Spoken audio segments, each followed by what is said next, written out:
तो fitness science में या मैं कहूँ न्यूट्रिशन साइंस में सबसे बड़ी मिथ जो आज के टाइम पे है वो है कि क्या हम होल एग को कंज्यूम कर सकते हैं या नहीं कर सकते। कि अगर हम होल एग को, पूरे एग को, एग वाइट को एंड एग योल्क को साथ में कंज्यूम करते तो हमारी बॉडी में कोलेस्ट्रॉल लेवल बढ़ जाता है। क्या ऐसा है? बिल्कुल भी नहीं है। इसके पीछे का रीजन क्या है कि अगर हम एग्स को कंज्यूम करते हैं तो क्या होता है कि हमारी बॉडी में दो हार्मोन्स है। कौन कौन से? Leptin and ghrelin. ये दोनों हार्मोन्स मिलकर हमारे हंगर को रेगुलेट करते हैं कि हमें कब भूख लगी है और कब हमें सेटिस्फेक्शन होता है कि अब हमारा पेट भर गया है। और ये दोनों हार्मोन हमारे फैट को और हमारे प्रोटीन को सेंस करते हैं। तो जैसी एग व्हाइट है, एग व्हाइट में क्या होता है? प्रोटीन है। एंड योल्क में क्या है? योल्क में फैट है। तो जैसे ही हम एग्स को कंज्यूम करते हैं और हमारे स्टोर्स फुलफिल हो जाते हैं, हमारी नीड्स फुल हो जाती है, हमारी बॉडी को इतना प्रोटीन मिल जाता है, इतना फैट मिल जाता है कि वो अपने फंक्शंस को परफॉर्म कर सके। तो वहीं पे हमारी ये हॉर्मोन्स बोलते हैं कि बस आपके स्टोर्स है वो फुल हो चुके हैं, अब आपको और खाने की नीड नहीं है। तो ऐसे अगर हमारी बॉडी में खुद का ही एक मैकेनिज्म है कि वो हमारे हंगर को रेगुलेट करती है और हमें बताती है कि कब हमारा पेट भर गया और कब हमें भूख लगी है। कैसे कह सकते हो कि एग्स से हमारे, अगर हम होल एग को कंज्यूम करते हैं तो हमारा कोलेस्ट्रॉल लेवल बढ़ जाता है? नहीं। अगर आप एग्स को कंज्यूम करते तो आपकी बॉडी खुद ब खुद बता देती है कि आपने 10 एग्स अगर खा लिए हैं तो आप 11-12 नहीं खा पाओगे और ज्यादा नहीं खा पाओगे। क्यों? क्योंकि आपकी बॉडी की रिक्वायरमेंट कितनी थी कि आपने 10 एग्स को कंज्यूम किया, आपकी बॉडी में जो स्टोर्स थे वो फुल हो गए हैं।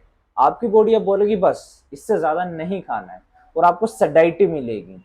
सेडाइटी एक सेटिस्फेक्शन की फील आएगी आपको कि मेरा पेट भर गया है। तो अगर ये मैकेनिज्म है तो कोलेस्ट्रॉल हमारी बॉडी में फैट से नहीं बढ़ता है। एक्चुअली जो कोलेस्ट्रॉल बोला जाता है, good cholesterol and bad cholesterol, ये क्या है कि एचडीएल, वीएलडीएल एंड एलडीएल, ये तीन तरीके के लिपोप्रोटीन होते हैं जो कि इनका फंक्शन है हमारी बॉडी में फैट को ट्रांसपोर्ट कराना है।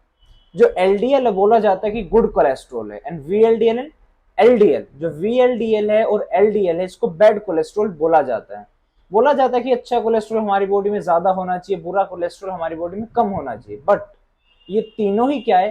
प्रोटीन के टाइप है, lipoprotein. High density lipoprotein, low density and very low density. ये लिपोप्रोटीन है जो हमारी बॉडी में फैट को यहां से वहां से यहां ट्रांसपोर्ट कराते हैं। वीएलडीएल एंड एलडीएल हमारी बॉडी में ट्राइग्लिसराइड्स को ट्रेवल कराते हैं कि अगर हमारी बॉडी में ट्राइग्लिसराइड्स बढ़ते हैं तो उसको एडिपोसाइट्स में लेके जाते हैं या जहां भी हमारी बॉडी उसको ले जाना चाहे वहां लेके जाते हैं, वहां पे ट्रांसपोर्ट कराते हैं। और यही बोला जाता है कि एलडीएल एंड वीएलडीएल हमारी बॉडी में ज्यादा नहीं होने चाहिए।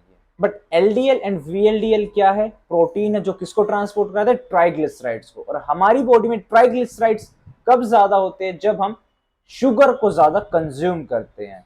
जब हमारे आइडियल जो शुगर लेवल होना चाहिए उससे ज्यादा हमारी बॉडी में शुगर लेवल हो जाता है तो हमारी बॉडी उस ज्यादा शुगर को ट्राइग्लिसराइड्स में कन्वर्ट करती है और उसी ट्राइग्लिसराइड्स को ये एलडीएल एंड वीएलडीएल ट्रांसपोर्ट कराते हैं। तो बोला जाता है कि जो ये कोलेस्ट्रॉल बढ़ा है ये वीएलडीएल एंड एलडीएल बढ़ता है, एचडीएल आपका नहीं बढ़ता है। तो सबसे बड़ा जो कंफ्यूजन है, जो मिथ है, बोला जाता है एचडीएल एंड एलडीएल के बारे में कि एलडीएल कम से कम होना चाहिए, ज्यादा नहीं होना चाहिए, एचडीएल कम नहीं होना चाहिए, ज्यादा होना चाहिए।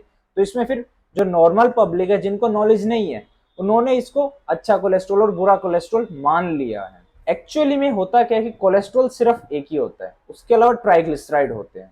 ट्राइग्लिसराइड्स को आपका एलडीएल एंड वीएलडीएल ट्रांसपोर्ट करेगा एंड कोलेस्ट्रॉल को आपका एचडीएल ट्रांसपोर्ट कराएगा। तो अगर आप होल एग को कंज्यूम करते हो तो आपकी बॉडी में एचडीएल उसको ट्रांसपोर्ट कराएगा, जो कोलेस्ट्रॉल वहां से मिलेगा उसको एचडीएल ट्रांसपोर्ट कराएगा।